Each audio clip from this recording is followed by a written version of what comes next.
Alexandre Dubé. Une rigueur incontestable.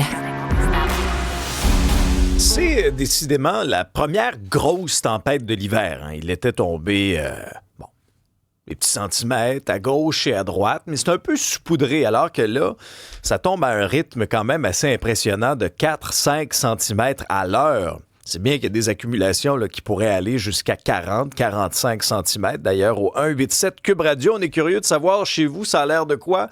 Décrivez-nous un peu la situation, peu importe où vous êtes là au Québec. Martin Girard est porte-parole pour le ministère des Transports. Bonjour, M. Girard. Bonjour. Alors, décrivez-nous un peu, faites-nous un peu un état de situation là, sur les réseaux routiers en ce moment dans le Grand Montréal. Dans la grande région de Montréal, là, les routes là, sont principalement enneigées là, ce matin là, et la visibilité est quand même, je vous dirais, moyenne à certains endroits. Donc ça, c'est à surveiller là, sur les routes, mais les gens peuvent s'attendre à des routes enneigées, comme vous l'avez mentionné, avec les centimètres qui tombent et qui s'accumulent là, et continuent à tomber depuis plusieurs heures. Malgré le passage des camions, la neige revient, donc les routes vont rester enneigées.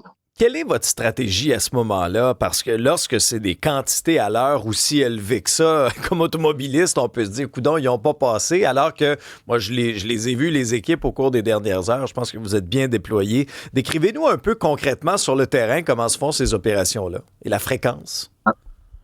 Les équipes, dans le fond, arrivent sur les routes dès les premiers flocons. Donc, dès que ça commence, on déploie là, le maximum de camions sur le réseau routier de la grande région de Montréal et partout pour le reste du Québec. Donc, dès le départ, les équipes sont là. C'est certain qu'un trajet, je donne un exemple, c'est un camionneur de déneigement, son trajet prend 30 minutes. Il va toujours prendre 30 minutes. Il va repasser dans votre secteur aux 30 minutes. Fait que ça, on peut pas nécessairement aller plus vite. Ça va se faire. Et des matins, par exemple, d'heure de pointe, ça peut varier s'il y a beaucoup de véhicules ou non aussi sur la route parce que nos camions sont aussi pris dans la circulation. Donc, un temps de déneigement, un parcours de déneigement prend un certain temps.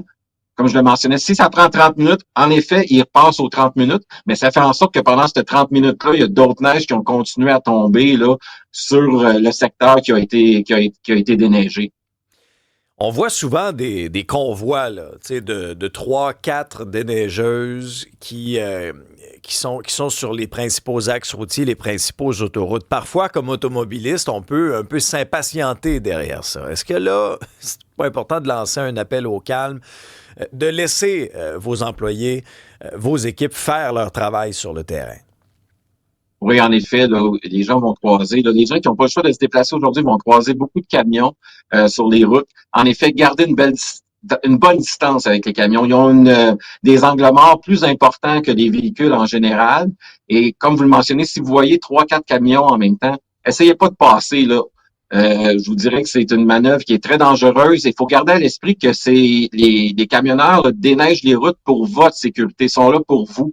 Donc, en effet, ça peut avoir de la patience, partir plus tôt, parce qu'un camion qui déneige roule environ entre 40 et 50 km/h. Fait que c'est sûr qu'il va moins vite parce que ça permet de faire un travail plus efficace à une vitesse de 40 à 50 km/h. Donc, on invite les gens là, à être patients et à adopter aussi une conduite sécuritaire si on doit se déplacer. Au rythme où vont les choses, là, on peut s'attendre à retrouver des conditions routières un peu plus praticables à quel moment dans la journée, M. Girard? Tout dépend quand est-ce que la neige arrête de tomber. Là, il y en annonce quand même, ça risque d'être comme ça une bonne partie encore de la journée. Donc, dès que la neige arrête de tomber, par la suite, les équipes vont continuer à être sur les routes. Là, ça va permettre de vraiment dégager les routes, là, d'enlever la neige. Mais c'est vraiment à partir de ce moment-là qu'on peut s'attendre dans les heures qui suivent la fin de la tombée de la neige à ce que les routes soient dégagées. Donc, mais une journée comme aujourd'hui, faut s'armer de patience. C'est ce qu'on voit aussi sur la météo. Il annonce quand même aussi de la neige dans les prochains jours aussi, là. Oui, dimanche, une autre tempête qui risque de nous frapper. Est-ce que les vents risquent de compliquer aussi les opérations en cours de journée? Parce que vous aurez beau déneiger ce qui tombe, mais si après ça, il y a des espèces de drafts de vent qui amènent des champs, par exemple, à certains endroits, moi je pense entre autres à l'autoroute 40 où on longe des champs à plusieurs endroits, ça peut devenir extrêmement périlleux aussi pour le réseau, pour les automobilistes, là. Oui, généralement, la neige, les équipes l'enlèvent, on a un contrôle, on enlève la neige, mais le vent et la poudrerie est un défi, là. Vous le mentionnez, des endroits où il y a des champs, l'autoroute 40, l'autoroute 10, l'autoroute 20, ou les routes qui longent le fleuve. La 15, niveau de la prairie, lorsqu'on va vers Québec, c'est des endroits vraiment là où le vent peut avoir un impact majeur sur la visibilité. J'invite les gens là, à adapter leur conduite et aussi, si vous devez vous déplacer, à consulter le Québec 511 parce qu'on peut s'attendre à des fermetures de route aujourd'hui. Là. Généralement, les fermetures de route vont être causées parce que la visibilité est nulle. Donc, on peut pas se permettre dans ce temps-là. C'est le critère numéro 1 de fermeture? Oui, c'est vraiment un des critères principaux, là, la visibilité. Très bien. Martin Girard, vous êtes porte-parole au ministère des Transports et de la Mobilité durable. Merci beaucoup. Merci à vous. Au revoir. Au revoir. Et se joint à la discussion maintenant, quelqu'un que vous connaissez bien, Bertrand Godin, pilote automobile. Bonjour Bertrand. Bon matin. On a pensé à toi parce que dans des conditions hivernales, des fois, là, c'est pas évident de circuler. Puis on a besoin d'un petit rafraîchissement au niveau de nos connaissances, de nos compétences. Je vais te le dire, bien franchement, moi, ma crainte dans des situations comme aujourd'hui, c'est des carambolages. Mais des carambolages, souvent, c'est causé par quoi? Par la vitesse, puis on suit de trop près. Oui, exactement. La visibilité, on suit de trop près. Et lorsque les vents, parce que la neige est quand même assez volatile, hein? On a quand même -7 d'habitude, là, quand on a une neige lourde, elle reste au sol. Même s'il y a du vent, ça n'a pas trop d'incidence. Mais si le vent se met de la partie, là, à ce moment-là, ben, on tombe dans ce qu'on appelle un voile blanc. On voit pas devant, on voit pas derrière. Et là, à ce moment-là, s'il y a quelqu'un, malheureusement, qui a freiné devant vous, ben, vous allez le frapper. Et là, ben, c'est l'accumulation de tous ces véhicules-là. Et c'est pour ça, des fois, on voit 50, 70, même des fois, au-delà de 100 véhicules qui ont été pris dans un carambolage. Et puis, j'aimais bien ce que vous disiez, c'est vraiment de planifier ses déplacements. Et lorsque du vent, ça m'est arrivé souvent de prendre des petites routes qui, elles, sont moins soumises au vent. Donc, ça, c'est de planifier son trajet. Et des fois, ben, dans ces conditions-là, vous savez, il y a le regret de ne pas avoir pris la voiture pour aller au travail ou aller à notre rendez-vous, mais il y a aussi le regret d'avoir pris la voiture pour aller à notre rendez-vous et d'être pris sur la route, alors que là, les services de dépannage vont être, d'après moi, assez occupés. Ça, c'est clair.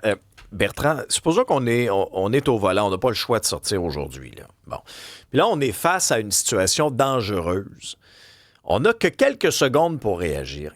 Qu'est-ce que tu nous conseilles? Parce que des fois, une fausse manœuvre, une mauvaise décision, un coup de frein, un coup de volant peut être vraiment, finalement, contre-productif puis nous amener dans le clos, alors qu'on aurait pu avoir une réaction qui aurait été sécuritaire. Qu'est-ce que tu nous conseilles? Et effectivement, lorsqu'on a très peu d'adhérence, comme c'est le cas, si on donne un coup de volant, la voiture va pas réagir. Au contraire, vous allez créer une situation de dérapage. Là, vous allez dire, oui, mais j'ai l'ABS, j'ai le système de contrôle de stabilité. Mais on en voit plein de gens qui sont dans le décor, même malgré ces systèmes-là.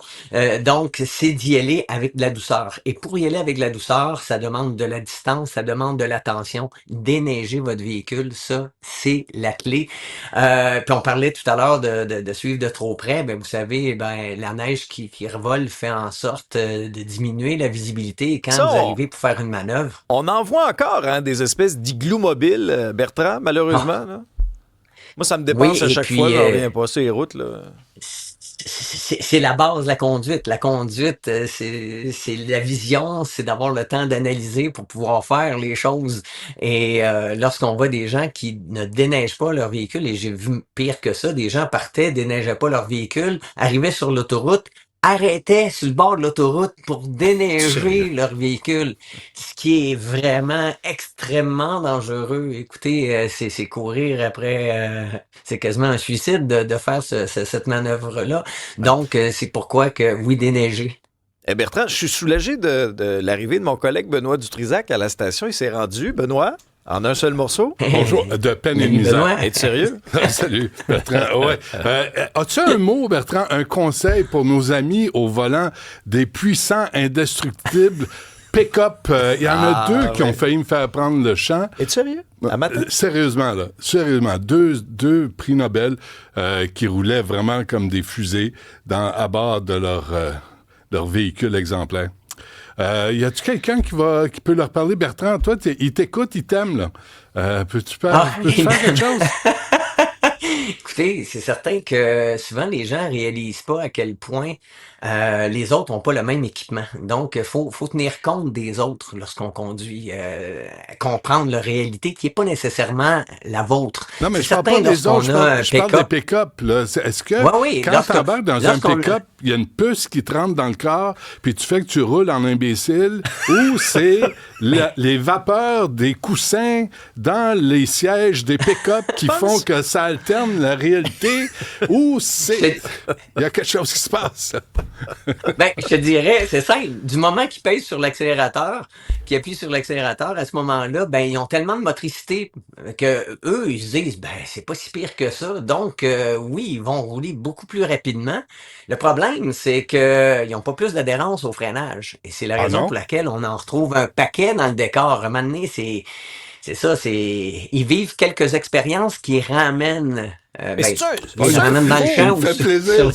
Oui, non, je te sens content. Mais est-ce que c'est un faux sentiment de sécurité lorsqu'on dit, j'ai un gros véhicule, j'ai 4 roues motrices, par exemple? Est-ce que ça nous donne des fois un faux sentiment de sécurité dans des circonstances comme celle-ci ou au contraire? Moi, je suis de l'école qui croit que ça fait une différence, mais...